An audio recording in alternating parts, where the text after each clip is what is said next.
बहु प्रभाविता, प्लियोट्रॉपी। ये क्या होता है? तो जब एक जीन एक से अधिक लक्षणों को प्रभावित करता है, एक जीन एक से अधिक लक्षण का प्रभावित करता है, तब इसे हम बहु प्रभाविता कहते हैं। ध्यान से समझना, मेंडल ने मटर का पौधा लिया था लंबा, है ना, और एक बौना, तो इसके लिए कैपिटल टी जीन था, कैपिटल टी इसके लिए और स्मॉल टी के लिए। भैया एक जीन है जो एक ही लक्षण को निर्धारित कर रहा है, उसके लंबाई को। उसके बाद आपने देखा था बीज का गोल आकृति, उसके लिए राउंड जीन था। तो एक जीन एक लक्षण का प्रभावित करता है, लेकिन जब एक ही जीन एक से अधिक लक्षणों को प्रभावित करने लगे तब इसे हम बहुप्रभाविता कहते हैं। यानी मान लो कि एक ऐसा कोई जीन है जो लंबाई को भी प्रभावित कर रहा है और बीज की आकृति दोनों को प्रभावित कर रहा है, एक ही जीन, तब इसे क्या कहते हैं? बहुप्रभाविता।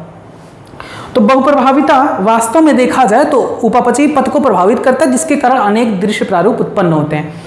उदाहरण के लिए हमें दो एग्जाम्पल देखने को मिलते हैं मनुष्य में। रोग हैं, दोनों रोग हैं, एक फिनाइलकीटोन्यूरिया जिसे फेनिलकीटोन्यूरिया कहते हैं और दूसरा सिकल सेल एनीमिया यानी दात्र कोशिका आरक्तता। दो रोग ऐसे हैं जो प्लियोट्रॉपी प्रदर्शित करते हैं। ध्यान से समझना होता क्या है।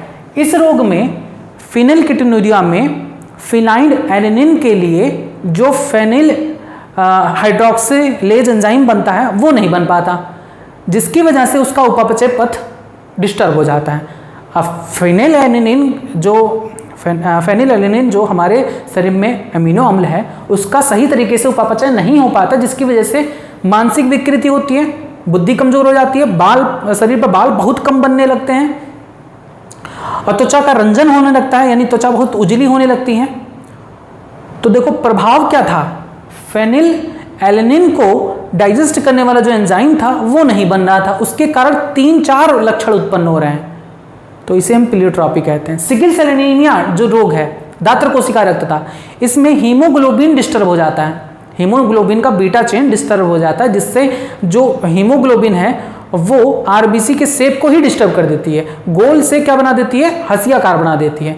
तो सिर्फ हंसियाकार बनाने से उसका रक्त ही नहीं प्रभावित होता है, बल्कि उसके कारण उस व्यक्ति में आंखों की बीमारी हो जाती है, हृदय कमजोर हो जाता है, यकृत खराब हो सकता है, ये सभी लक्षण प्रदर्शित होते हैं।